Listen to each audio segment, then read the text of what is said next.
Just a Singaporean Guy. Reading Grimm's Fairy Tales by Jacob and Wilhelm Grimm. Translated by Margaret Hunt. Our Lady's Child. Hard by a great forest dwelt a woodcutter with his wife, who had an only child, a little girl 3 years old. They were, however, so poor that they no longer had daily bread, and did not know how to get food for her. One morning, the woodcutter went out sorrowfully to his work in the forest, and while he was cutting wood, suddenly there stood before him a tall and beautiful woman with a crown of shining stars on her head, who said to him, "I am the Virgin Mary, mother of the child Jesus. Thou art poor and needy. Bring thy child to me. I will take her with me and be her mother, and care for her." The woodcutter obeyed, brought his child, and gave her to the Virgin Mary, who took her up to heaven with her. There, the child fared well, ate sugar cakes, and drank sweet milk. And her clothes were of gold, and the little angels played with her. And when she was 14 years of age, the Virgin Mary called her one day and said, "Dear child, I am about to make a long journey, so take into thy keeping the keys of the 13 doors of heaven. 12 of these thou mayest open, and behold the glory which is within them. But the 13th, to which this little key belongs, is forbidden thee. Beware of opening it, or thou wilt bring misery on thyself." The girl promised to be obedient, and when the Virgin Mary was gone, she began to examine the dwellings of the kingdom of heaven. Each day she opened one of them, until she had made the round of the 12. In each of them sat one of the apostles in the midst of a great light, and she rejoiced in all the magnificence and splendor. And the little angels, who always accompanied her, rejoiced with her. Then the forbidden door alone remained, and she felt a great desire to know what could be hidden behind it, and said to the angels, "I will not open it, and I will not go inside it, but I will unlock it so that we can just see a little through the opening." "Oh no," said the little angels, "that would be a sin. The Virgin Mary has forbidden it, and it might easily cause thy unhappiness." Then she was silent, but the desire in her heart was not stilled, but gnawed there and tormented her, and let her have no rest. And once when the angels had all gone out, she thought, "Now I am quite alone, and I could peep in. If I do it, no one will ever know." She sought out the key, and when she had got it in her hand, she put it in the lock, and when she had put it in, she turned it round as well. Then the door sprang open, and she saw there the Trinity sitting in fire and splendor. She stayed there a while, and looked at everything in amazement. Then she touched the light a little with her finger, and her finger became quite golden. Immediately, a great fear fell on her. She shut the door violently and ran away. Her terror too would not quit her, let her do what she might, and her heart beat continually, and would not be still. The gold too stayed on her finger and would not go away, let her rub it and wash it never so much. It was not long before the Virgin Mary came back from her journey. She called the girl before her, and asked to have the keys of heaven back. When the maiden gave her the bunch, the Virgin looked into her eyes and said, "Hast thou not opened the 13th door also?" "No," she replied. Then she laid her hand on the girl's heart, and felt how it beat, and saw right well that she had disobeyed her order, and had opened the door. Then she said once again, "Art thou certain that thou hast not done it?" "Yes," said the girl, for the second time. Then she perceived the finger which had become golden from touching the fire of heaven, and saw well that the child had sinned, and said for the third time, "Hast thou not done it?" "No," said the girl for the third time. Then said the Virgin Mary, "Thou hast not obeyed me, and besides that thou hast lied. Thou art no longer worthy to be in heaven." Then the girl fell into a deep sleep, and when she awoke, she lay on the earth below, and in the midst of a wilderness. She began to cry out, but she could bring forth no sound. She sprang up and wanted to run away, But whithersoever she turned herself, she was continually held back by thick hedges of thorns, through which she could not break. In the desert, in which she was imprisoned, there stood an old, hollow tree, and this had to be her dwelling place. Into this she crept when night came, and here she slept. Here too, she found a shelter from storm and rain, but it was a miserable life, and bitterly did she weep when she remembered how happy she had been in heaven, and how the angels had played with her.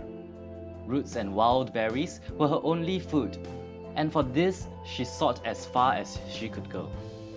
In the autumn, she picked up the fallen nuts and leaves, and carried them into the hole. The nuts were her food in winter, and when snow and ice came, she crept amongst the leaves like a poor little animal, that she might not freeze. Before long, her clothes were all torn, and one bit of them after another fell off her. As soon, however, as the sun shone warm again, she went out and sat in front of the tree, and her long hair covered her on all sides like a mantle. Thus she sat year after year, and felt the pain and misery of the world.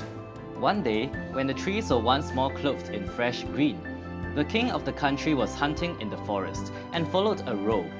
And as it had fled into the thicket which shut in this bit of the forest, he got off his horse, tore the bushes asunder, and cut himself a path with his sword. When he had at last forced his way through, he saw a wonderfully beautiful maiden sitting under the tree, and she sat there and was entirely covered with her golden hair down to her very feet. He stood still and looked at her full of surprise. Then he spoke to her and said, "Who art thou? Why art thou sitting here in the wilderness?" But she gave no answer, for she could not open her mouth. The king continued, "Wilt thou go with me to my castle?" Then she just nodded her head a little. The king took her in his arms, carried her to his horse, and rode home with her. And when he reached the royal castle, he caused her to be dressed in beautiful garments, and gave her all things in abundance. Although she could not speak, she was still so beautiful and charming that he began to love her with all his heart, and it was not long before he married her. After a year or so had passed, the queen brought a son into the world. Thereupon, the Virgin Mary appeared to her in the night when she lay in her bed alone, and said, "If thou wilt tell the truth and confess that thou didst unlock the forbidden door, I will open thy mouth and give thee back thy speech. But if thou perseverest in thy sin and deniest obstinately, I will take thy newborn child away with me." Then the queen was permitted to answer, but she remained hard and said, "No, I did not open the forbidden door." And the Virgin Mary took the newborn child from her arms and vanished with it. Next morning, when the child was not to be found, it was whispered among the people that the queen was a man-eater and had killed her own child.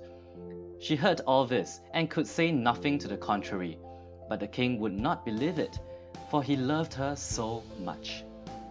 When a year had gone by, the queen again bore a son, and in the night the Virgin Mary again came to her and said, "If thou wilt confess that thou openest the forbidden door, I will give thee thy child back, and untie thy tongue. But if thou continuest in sin and deniest it, I will take away with me this new child also." Then the queen again said, "No, I did not open the forbidden door." And the Virgin took the child out of her arms and away with her to heaven. Next morning, when this child also had disappeared, the people declared quite loudly that the queen had devoured it. And the king's counselors demanded that she should be brought to justice.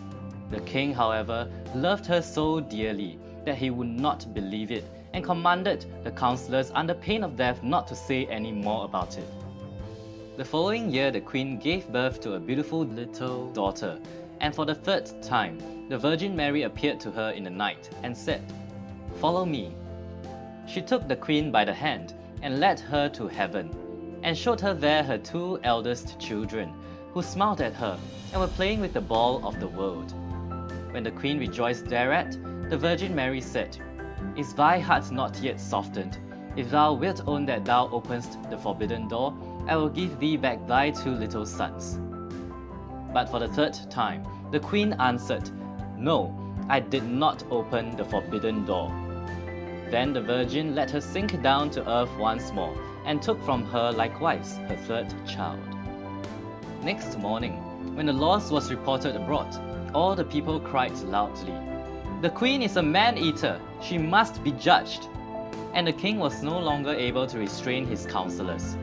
Thereupon, a trial was held, and as she could not answer and defend herself, she was condemned to be burnt alive.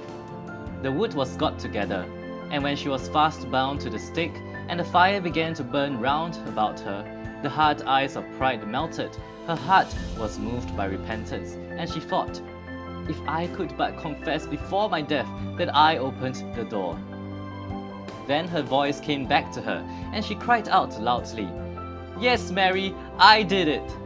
And straightway rain fell from the sky, and extinguished the flames of fire, and a light broke forth above her, and the Virgin Mary descended with her two little sons by her side, and the newborn daughter in her arms.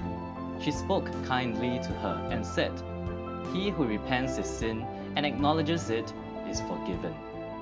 Then she gave her the 3 children, untied her tongue, and granted her happiness for her whole life.